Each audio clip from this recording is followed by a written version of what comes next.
Welcome, everybody. Every single Wednesday night, we give you the price report, and I interview someone who's dedicated their life to cryptocurrency, to the blockchain, to enhancing your education and your experience online. And this person I've shared the screen with a few times. They were actually the first guest I ever had on the price report, if I remember correctly, and it's been a while. Weeks after weeks, many different people have come on the show, and it's only right to bring it back to Sin City Crypto and my man, Rob. Rob, thank you for coming on in to the live, man. Thank you for being here. Can't wait to talk with you today and go over some fun topics and just have a blast. How you doing today? How you feeling? I'm doing great, man. I'm super excited to be here. If there's anybody that I'd like to do collabs with, you're at the top of the list, man. And we love having you on, even outside of crypto, outside of YouTube. You're someone that I enjoy hanging out with. I know if we link up at a convention together, I'm always trying to figure out, like, where's the life we're at? What are you doing tonight? What are we doing, man? So friend first, crypto, and business partner there second. So glad you can have me.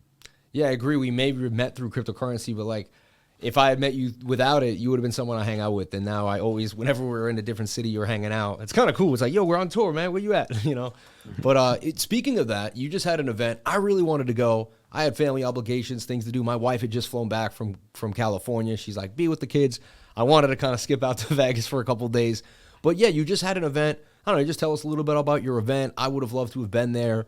Crypto RS was there. A few other people were there. Did you have a blast? How was it?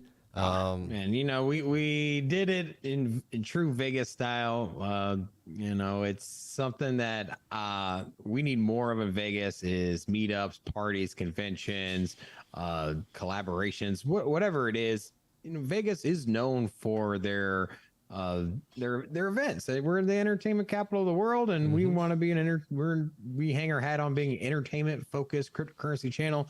And so why not have the events here? And so we teamed up with George from Cryptos R Us, and we had a party. It was at the top of the Mandalay Bay. I had about 200 people show up. We bought out one of their nice rooms called the Foundation Room, also doubles as a nightclub. So food, open bar. It was a great time. It was more of a networking event. This is one of many. So we enjoyed ourselves so much that we are going to put another one together. And this one, I don't know if we're going to collab with someone else, but if anything, we'll just launch it ourselves. We also do have the NFT LV convention coming up in September. And so yet another convention here in Las Vegas. This one will be, we have a booth there, and we might be going live depending on how good the internet connection is, but at least you'll be getting some content from us there. So if you missed out on the Vegas meetup with Big Rob from Sin City Crypto and David, also Rocco, our producer, we'll all be in attendance at the NFT by LV convention. That is September 29th to October 1st, 3-day event. Charles Hoskinson should be there, or at least was there last year. Handful of other big players, and we'll be doing some keynote speeches. So, yeah, we're excited about that. We just want to bring more people to Las Vegas, and that's that's what we've been focusing on outside of the channel. Obviously, trying to grow the channel more and more every day, but we're trying to look inward at the community and bring some of the conventions back. So we're actually kind of in some loose talks on getting some conventions set up out here. Nice.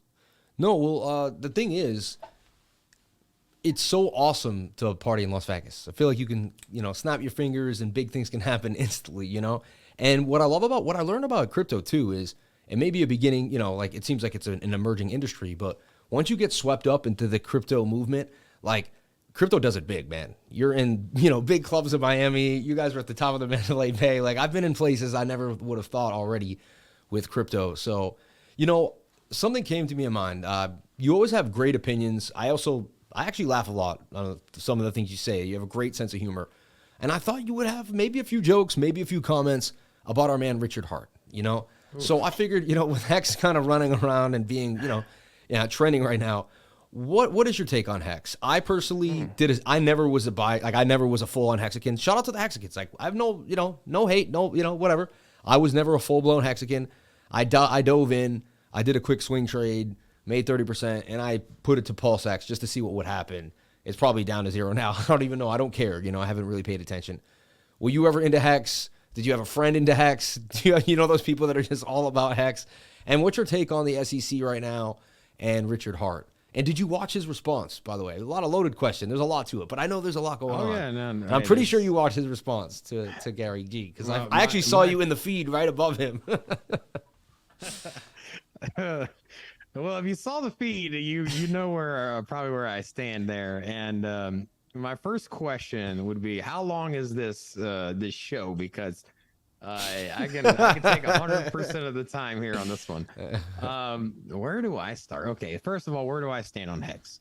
I think that the project in its base, when you evaluate it from the base layer, when you look at what's going on, how does the ecosystem look like, what is the utility, the functionality, when you look at it, it's essentially a copy of Ethereum, right? And so you have that. So it lacks individuality. Now, it is touted as faster, more efficient, more throughput, more secure than Ethereum. You could also make the argument, well, hey, Ethereum is faster than Ethereum because, well, hey, Ethereum has 10,000x the amount of users than HEX does, or I don't know the exact numbers, but there's a lot more ecosystem on Ethereum being built, while there's not so much on the HEX. Now, the HEX community will probably be in the comments here saying like, hey, no, we have this amount of transactions. I don't care what the on-chain data says. There is not a lot of DApp activity going on HEX. There just simply is not. And you can always find some on-chain data where you can show that there's movement, there's transfers going on, but there's just not a big ecosystem on there. And you can just simply point to the fact that it was launched in 2020. Or it really started. I don't know if it came out in 2019, but realistically, nobody knew what it was until 2020. It might have had the ICO in 20. Let me see if I can pull up a chart. I can't share it, but just for my talking point here. So we could have the editor slap a chart up there too if you want. Yeah. So 2019 is when it had. When I'm looking back at December 2019. So I mean, you can essentially say that in 2020 is really when it came out. So it really hasn't had the time to mature an ecosystem yet. So I mean, you can say that, but at its core level, it's a copy of Ethereum. And so we start there. And then on top of it, it's shrouded in mystery when it comes to who controls the wallets. And one thing, when you'll hear a lot of crypto, people that are giving advice on getting into cryptos, do your research. And as part of doing your research, you always want to know, like, hey, what is the token allocation? What are you guys going to do? Unlocks. And from the get-go, there's a lot of mystery behind the HEX and what they're doing with the wallets. And then on top of that, if you look at was it Pulse Chain and their whole ecosystem, they have the Sacrifice. And so basically they're launching other products. They're instead of calling it an ICO, they're calling it a sacrifice. So they're masking what the real term is, right? Now you can say it's for legal reasons, marketing, whatever it is, but they're taking what is deemed simply an ICO. If I were to say, hey, would you send me 1 Ethereum? I'll send you back some tokens for a new project we're launching. That's an ICO, yeah. And it's an Ethereum address. It's not a burn address. So they're calling it a sacrifice.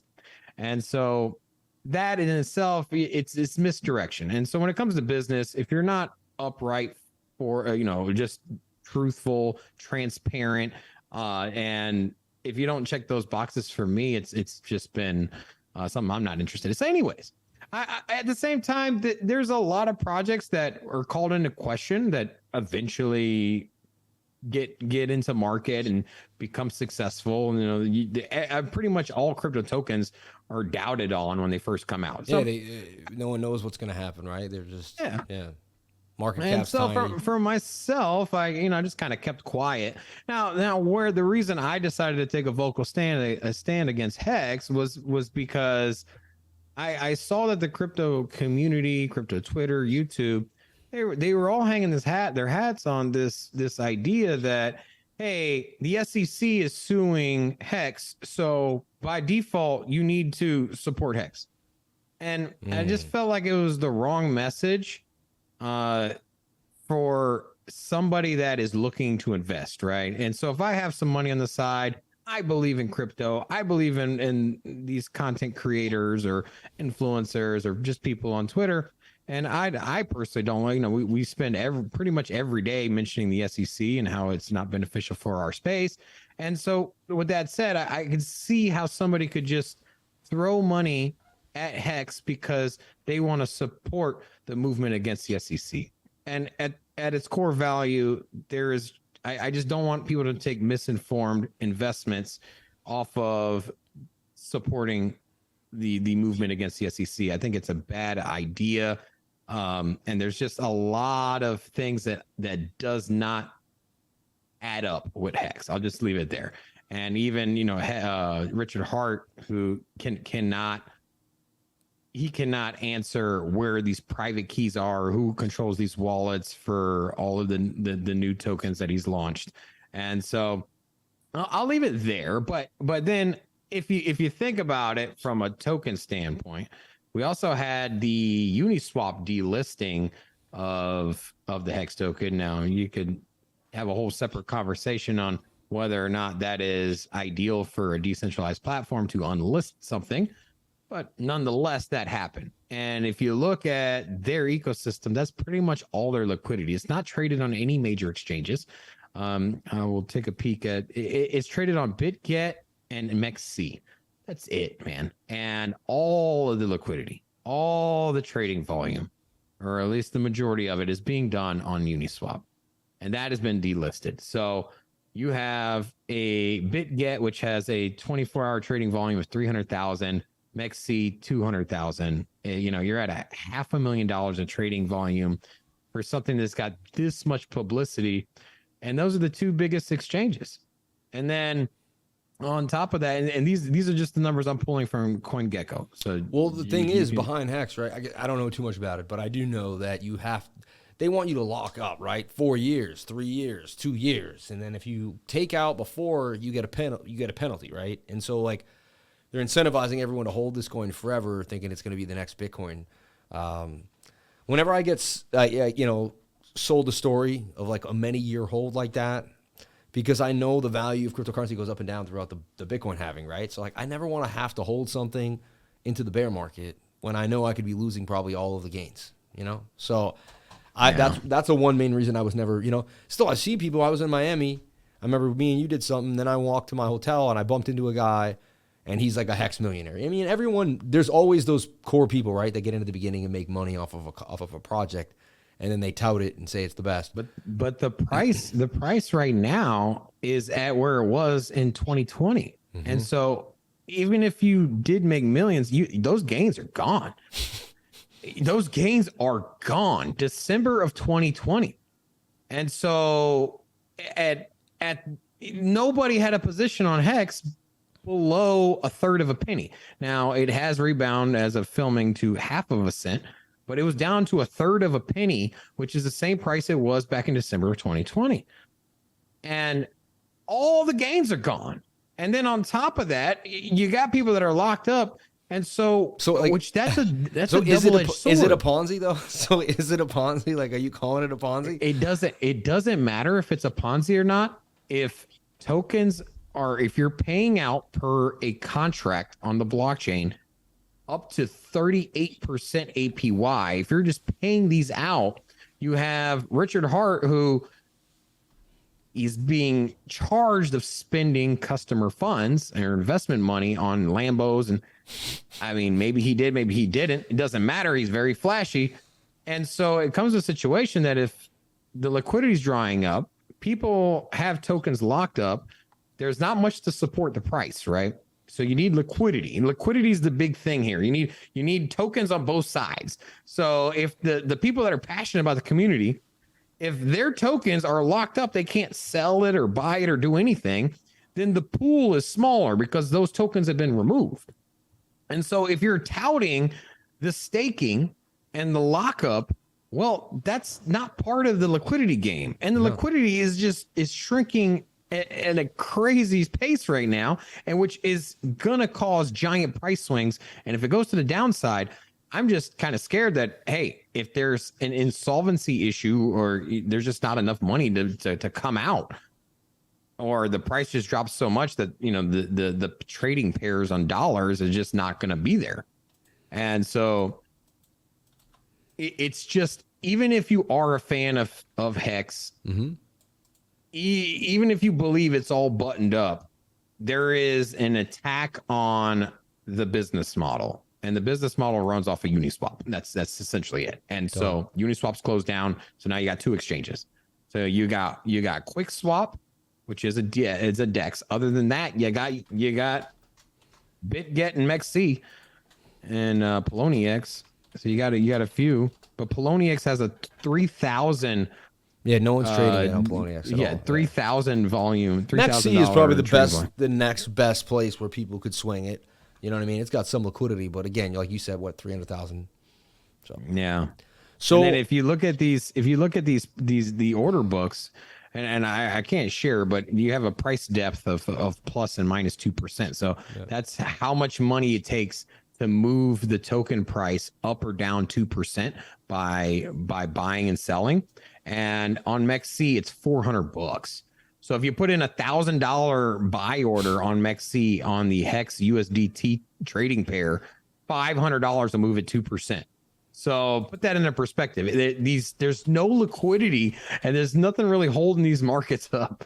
And so I would not touch this at all. I mean, you want to throw a flyer, a lotto ticket, sure, but I think it's horrendous. I think you're better off making a paper airplane out of a dollar bill, throwing it out the window, and seeing if it brings back another dollar. Like, you know, there's actually a better gamble there. Like, I have friends that have HEX and people. I don't want anybody to lose their money. And honestly, I'm not hating on the project to a point to where I'm like, I question the projects.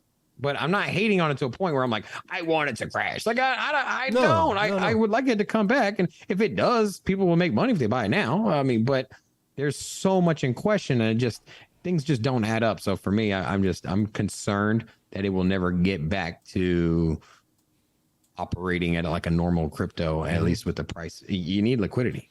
I mean, to me, I can't buy or sell it. I swing trade to survive. So, like you're saying, there's so much better opportunity for me right now in the market to take a risk on the HEX. It's just, you know what I mean? And it's in a horrible downtrend. So it's, yeah. Well, shout out to all the Hexicans. We love you. If you hold HEX right now, like we said, we support you. We love you. We'd love to see you come back. Just because I didn't have a huge bag or we're not full-blown Hexicans doesn't mean that we don't support your cause. And we'd like to see the coin come back up to 1 cent. So that's interesting, though. I like to see your take on it. So from your perspective, too much of a clone of Ethereum, not enough clear data on really where the money's going.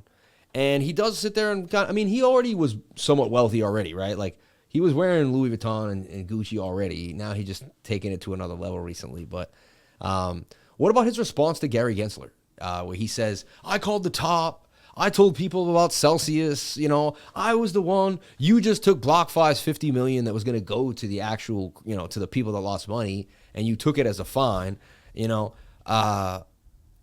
what I think he's doing is using, like you're saying, I kind of like what you gave me an idea here. He's using the camaraderie and the togetherness of crypto, right? Because we're already battling the SEC, to try to like point out that he may or may not have, like probably didn't do anything wrong at all, right? You know what I mean? And I see your point too. Let me buy this coin to battle the SEC to prove a point. But what if there has to, every once in a while, and again, people might bug out when I say this, but the SEC could be right sometimes. Like, or they could actually be protecting us maybe a little bit, like every once in a while. Do you think they could actually get a bad actor sometimes? And if we just always go after, you know, like the antithesis, we have to be against them. And then one time we actually we actually support a bad actor in turn, you know. The SEC's filed. The SEC has went after Wells Fargo, Bank of America, Barclays, J.P. Morgan, Chase. The list goes on and on. Walmart, Microsoft. So if you're in this camp that if the SEC sues somebody, you have to go support them, then buy all your groceries at Walmart, buy no Mac products and only get Microsoft. Do not bank in crypto and just go right back to Wells Fargo. That premise, it makes no logical sense to me. Like it's like having an ex-girlfriend, you try to teach her a lesson, so you just start sleeping with all her friends. Like, stop it. Like, you know what I mean? Like, you're going about it the wrong way, man. You know what I mean? Like, address the situation at hand. Don't try to spite it by doing something stupid. It's not from the personal situation. I'm just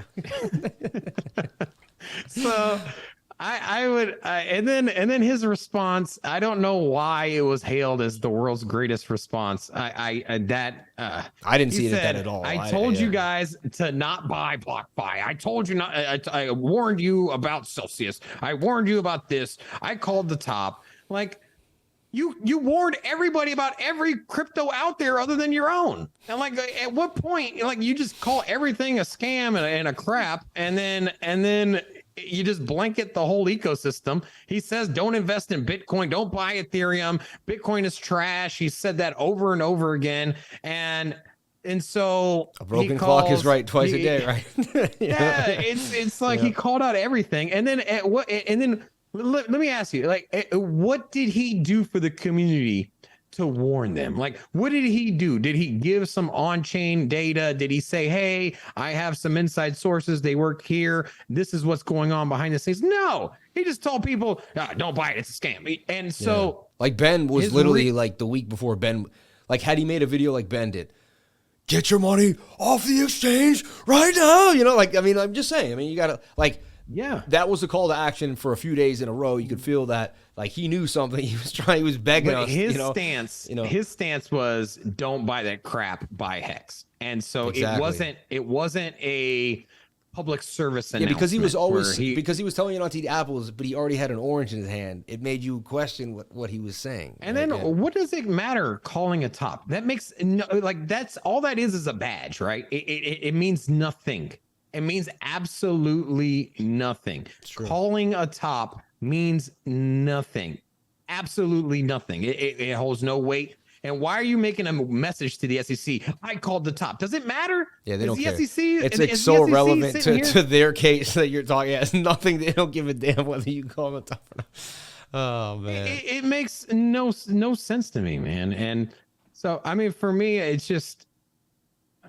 Now, it's not a criminal case, right? He'll just get slapped with some type of fine and he'll pay. I don't know about that, man. And the thing that sets this apart, that they have demanded a jury trial.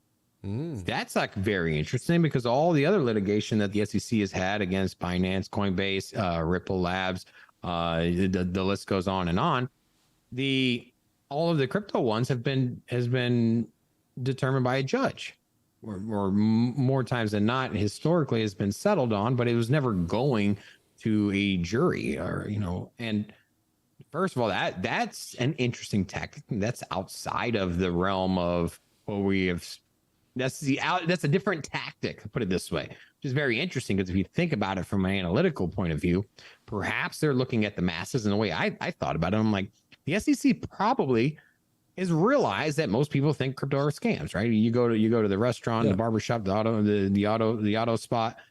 You talk about crypto. What's the first reaction, especially at this? Ain't that a scam? Ain't that kind of scam? It's a scam. Hey, where's the price? And then like, So anyway, wasn't Bitcoin down? Now it's up again. What's going on with that? You know, people have no idea. Well, you know? If you're trying to prosecute somebody for fraud, and that's what they're saying, and it's a outright fraud. It's not security. It's just fraud is what this man's being charged with. I think he can beat that. I think there's too much ambiguity in, like, a developer, and we were working on this. Just imagine 12 people, 12 random strangers being walked into a room, listening to this man, Richard Hart, trying to explain how great his crypto is.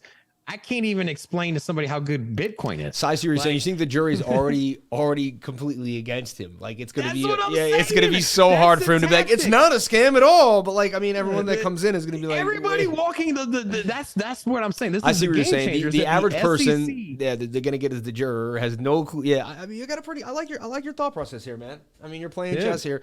Richard Hart is done, bro. If a jury, if 12 people that are not crypto degens are listening to that court case, which we know is the majority, you know what I mean? There is no shortage of video of this fool. If there's anybody that all they have to do is play the clips of him with the baton bag in his mouth while he's walking on. The prosecutor doesn't even have to talk. He can literally just be like, crypto, Your Honor, look at this guy. The jury, I'm just gonna play 17 hours of Richard Hart of his shopping sprees. Shopping sprees. And then all of his videos where he calls everything a scam. He says that like, oh yeah, well it's, and you also have that documentary coming out this weekend as well. I think it comes out on the 5th. So in 3 days, it's the HEX documentary. That's going to be, what a good timing it was by that filmmaker. Jesus. Like, smart man. Like, I don't know if he had some inside information, but that timing. Gary invested in that movie. Well, here's the thing. I've always known you as like, kind of like, a carefree, less judgmental guy. Like you do you, I do me. So I feel like I know the answer to this question, but I just want to see, should he be making an example of, or do you just want to see him ride off into the sunset? Do you care? Like, do you want him to get dragged out and see this so people can see that HEX is a scam? Do you think that's good for crypto? Or do you just wish he could have his own fun and he should be left alone? Or like, what's your take on this end result? If the ecosystem stays up through this price action, the rest of this bear market, it comes through on the back end. If people don't lose their money, if the project doesn't go to zero, and I think, dude, that's just part of his marketing. That's part of his brand. And if it can stand the test of time through all of this litigation, and it comes out on the other end, then I don't want anything to happen to him. He's delivering on his promises, right? If the chain is operating, it's producing blocks, people are transacting on it. Good for him. Like, and honestly, I don't want him to get I don't want him to be found guilty because I don't think it's good. But now, if this were to liquidity would dry up, and the token went to zero, never bounced back, people lost their money. They were promised. There's people that sold their house, that invested their life savings, that locked up for 8 years. Like that's a very common, like 8 years, 4 years, 6 years, 10 years. And off of simply because you're going to get a 20% APY, you buy the sad part is that people bought, a HEX got up to 50 cents. And so you have people that were buying and locking up at 50 cents and it's at a half a penny. And just imagine if you bought anywhere up on that climb. Imagine at 10 cents, 20 cents, 5 cents. It does at this point, if you bought at that point and you lock up for 4 years and you're getting 23% APY, I mean, mathematically, you took $1,000 and you ended up getting 80% more tokens after 4 years. But if they're worth crap, it doesn't matter what they at the end of the day, the ethos of crypto is to self-custody, right? Why are you locking this stuff up? Well, that's what I loved when I was getting into DeFi, and I would it would be, don't go to Smokehouse Finance, but a new finance name came out every week, Pig Finance, this from Monkey Finance, Banana Coin, it was like, and you jump in, jump out, and I was like, oh, APY. And then somebody I got 1,200%. And it's like, yeah, until the coin goes to zero, you know what I mean? It's DeFi was kind of like a flashy idea of something that was great, and it would attract people in, but they would have to learn the hard facts. That's why Cardano on a hardware wallet for 4% a year, you can't beat it. You know what I mean? Shout out to Charles. People are sold on this. You see other creators talking about it. People are sold on this idea of passive income. It's basically lazy income, right? They're like, hey, you want to make money? Well, Here's some passive income. The passive income, man, it's for rich people. Let's be realistic. You run out of time. You don't have the time in the day to generate more money. So you need to generate money while you sleep. That's making passive income. I only have so many hours in the day. This is being used in my business, whatever. Now, hey, I want to make my money work for me. People also think like a book. People do write a book. They put the book out, but they may go years through pain and suffering to get the substance from the book that people actually care about, right? So and then they write the book, they sell the book, and then they say, okay, it's passive income, right? Because while you're sleeping, someone's reading the book, buying the book, and the checks are coming in. But nothing's ever truly passive because you worked so hard to build the product. You know what I mean? That's what people don't realize. Like, you're constantly working, like you're constantly grinding. Like, you can set up a few things. You're gonna need new additions. You're gonna need new additions. You're gonna have to go promote. You got to do the book signing. Like, there's always if you have an apartment, you're gonna have to fix things. You're gonna have to go there. There's no such thing as passive income.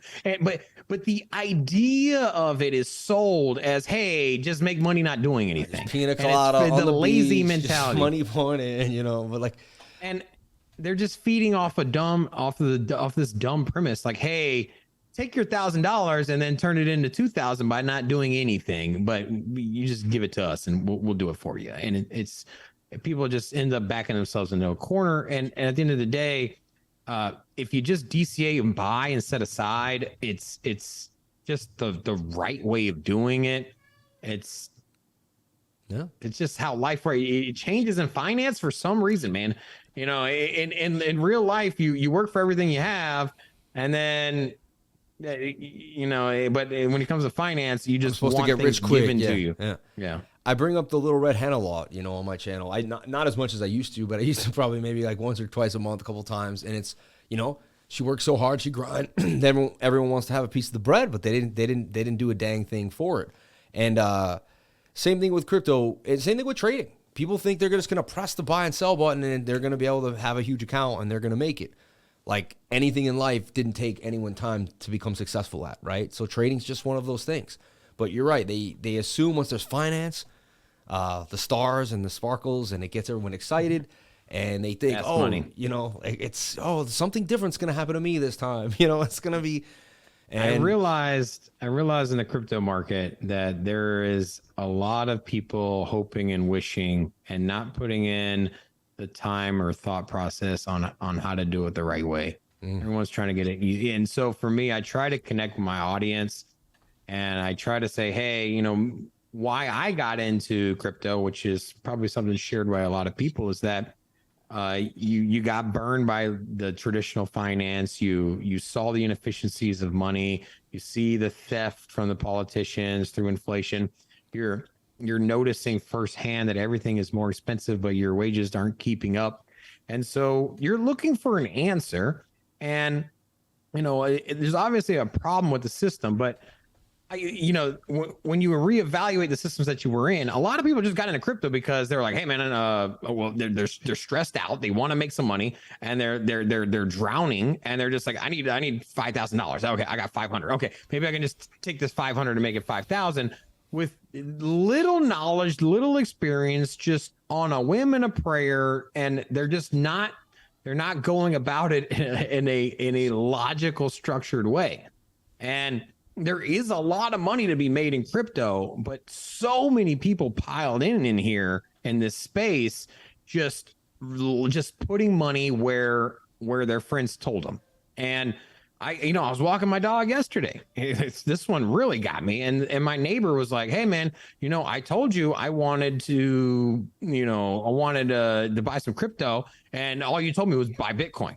And I'm like, yeah. And I'm like, well, if you're going to take the time to, if you want to make money and you want to buy something outside of Bitcoin, and I'll give you a use case. I gave this man a use case on why I think Bitcoin is going to be one of the top performing assets looking forward 10, 20 years. And so I can make that case for you. But if you want to look outside of that one product, Bitcoin, I'd highly recommend doing some research, and I do a live show. And so tune into our show. And dude literally is just like, He's like, but you're my neighbor, man. He's like, I'm just trying to give you $1,000, and you're over here telling me to watch your show. And I'm like, bro, that's some lazy ass crap right there, man. And I was like, first of all, I don't want to touch anybody's money. And the crazy thing is, and I'm sure you get it, and happens to me all the time. You just wrote my life story, man. Oh my God, bro. This is the crazy. I don't think I ever told this on air, but I have at least 200 people that are willing that approach me and say, I have $2,000, I have $5,000, I have $50,000. Can you buy me some crypto? And I'm just like, this is the craziest thing I've ever heard. Like, first of all, you want me to take the tax hit, the implication, the legality of it. I can, I do a service, I do crypto education, which I have an LLC business for. Yeah, we're not financial advisors. I'm not I can't take your money and put it somewhere. Yeah. I cannot take your money. I can't do it. But it just speaks to how freaking lazy people are, dude. Like, dude. Well, for me, it's easy it is to buy Bitcoin. It literally is. For me, I have friends. I've told them about it. And first, I was just a crazy internet conspiracy theorist, right? It was the aliens, it was UFOs, and and then it was 9/11 and Bitcoin, right? And it was just one of the next things that they thought. But for me, I was always searching for the truth, and Bitcoin was just another one of the truths that I found, right? Financial truth, spiritual truth, whatever I was going for. And I said, listen, this is it. They didn't buy it, Then they see my life change. They used to see me work a night shift. Then they used to see me go to work. Now they see my YouTube channel. They see me travel. They see me meet you in Vegas. They see my whole life change, And I'm like, and then they hit me up and they ask me the same thing. They're like, can't you just open the account and I'll just, one of my richest friends the other day, I'll Venmo you $5,000. Just put it in AGIX for me. And I'm like, dude, take a one-on-one with me. Join my Discord. And they're always like, I'm your friend though. I want to be right. And I'm like, but I have so much to teach you and there's so much to go over. I give it in the Discord. I give it in my live stream. It's weird. It's my closest friends became the people that work the hardest in my trading group. Lazy. I began to respect the hardest working people in my trading group. They became the people I love the most because they never said no. You know what I mean? They wanted it so bad. And I saw them start from zero. And now I see them helping other people, giving people, helping people financially sometimes in my trading. I'm amazed by it.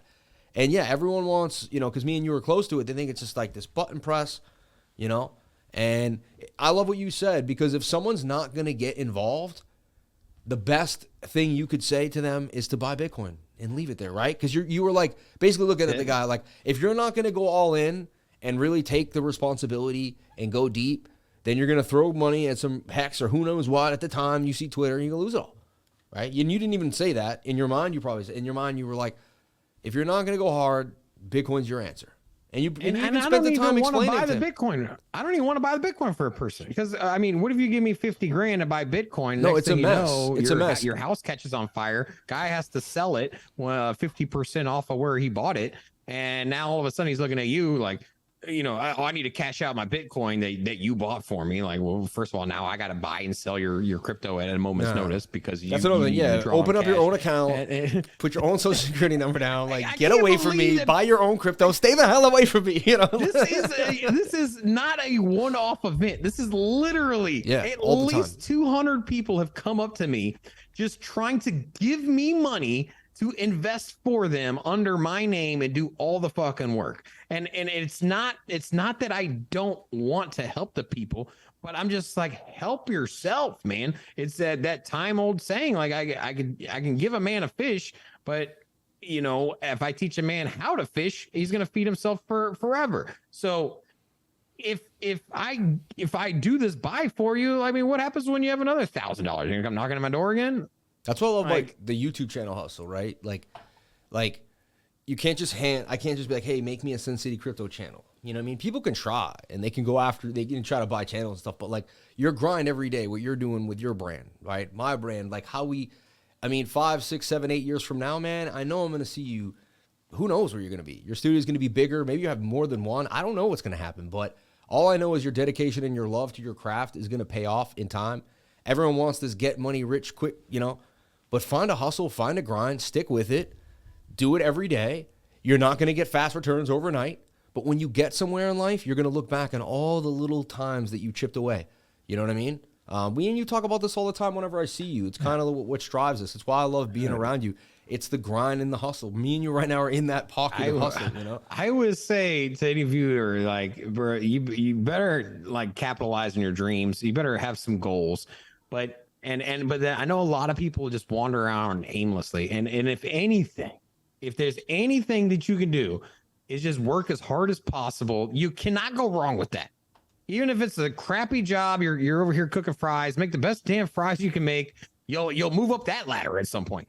But you know, I would try to broaden your horizon. But dude, I think it is so easy to be successful in America. It is insane.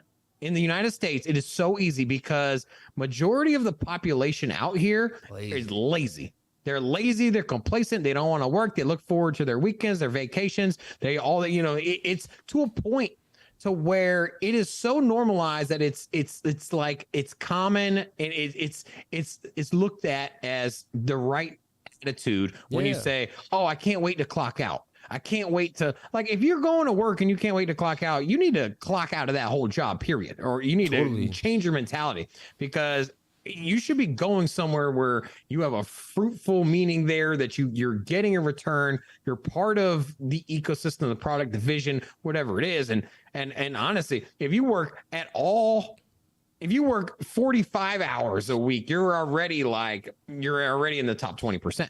And if you work hard through your 8 hours, you're in the top 10%. I mean, and you don't even need to have like college degrees, great. Like, if you just simply said, you know what, I'm gonna bust my ass at work today, and you did that every day, and you worked throughout and you didn't complain, you would be a top 10% of the working class instantly. And then that's when you get in the top 10%. That's when you get, if you want to climb up, that's when you got to really get crazy, you know, because the top 10% of the people in this country, you know, they work like madmen. So you got to set yourself apart there, and you got to, you know, it's essentially a race, and you got to outwork everybody. But for your average individual, if you're down on your luck, just work hard, man. Super easy. Like my dad said, you know what I mean? Anything, you know, I want to kind of leave it there. We went over Richard Hart, we went over HEX, and you inspired the people. That's why the main reason I want to have you on my channel is the value, right? And I sat there for a moment, and I kind of had like, as if I wasn't on the show and I was listening to you, and I got so much value. I remember when I used to go to work, and used to, like, the second I got there, I was like, all right, it's 10 a.m. Like, I have till 6. I got out at 6. And like, it was the whole day was just trying to figure out how eventually to fill my tasks, to get out. I couldn't stand being there anymore. I was done with the type of work that I had picked, man. I was bored with my life. I made 110 grand a year. Some people say, oh, great. I thought it was like, for New York City, it was still kind of nothing, you know, like, but you know, I had a somewhat comfortable life. Finally, I had health insurance. I had some things that I needed for my family and my kids, but I was just not. I said, man, I gotta be working for myself or doing something that's gonna better the world. You know, I was making TV that I felt was pretty mindless. And so I know you just spoke to someone right now in their heart of hearts, in their soul. They heard you. They heard what you were saying. And I almost guarantee someone's gonna hear this today. And I think they're gonna be like, you know what? I'm gonna change. I worked a night shift. Rob wasn't always, you know, had a studio the way he has. Probably wasn't always like, I'm gonna change the world. It starts small, but you just keep going. And eventually one person that you meet, and then the people you meet inspire you, and you get a new network of people. That's another thing. Once you break out, you're around breakout people. Like right now, I hang out with Rob when I go to a new city. I'm not around my old friends that were working 9 to 5s. Just, hey, you know, it's a new group, a new energy. So there's a whole new world waiting out for you if you decide to break out, you know, for sure. Yeah, if you're hanging out with the guys at the bar every night, just look around. They're going to be at the bar for the next 15 years. And if you keep hanging out with them, you will as well.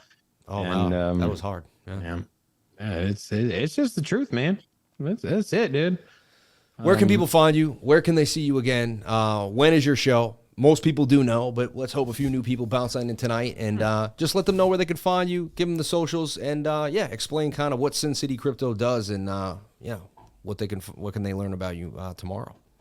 We're the entertainment capital of the World Wide Web and the world here in Las Vegas, and Sin City Crypto is the handle there. We go live Monday through Friday at 10 a.m. Pacific time or Vegas time, 1 p.m. Eastern. So come check us out. It's an hour-long live show You never know who's going to pop in. We're trying to be the go-to destination for anybody in crypto. And so if you're a developer, somebody in the ecosystem, anybody with clout, or just even if you're just one of our studio audience members, we have guests come by the studio all the time. So we try to keep a dynamic, fluid environment where people are just coming in and out and just hanging out. That's what we do. We try to keep it lighthearted. We usually stream last out of all the crypto YouTube news channels. So we're not trying to give you all the same thing everybody else says. We're just trying to give you our opinion on it. And we have fun. We also have a co-host, David. So it's a 2-man show. And then we have our producer, Rocco, who jumps in the conversation as well. We call him the Don.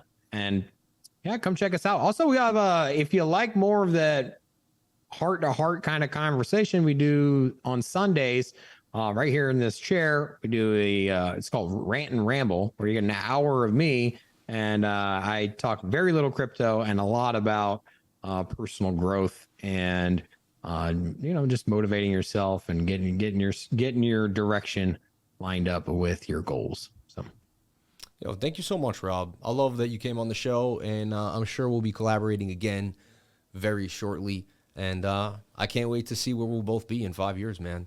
God bless you. Thank you for being here. All right. Thank you.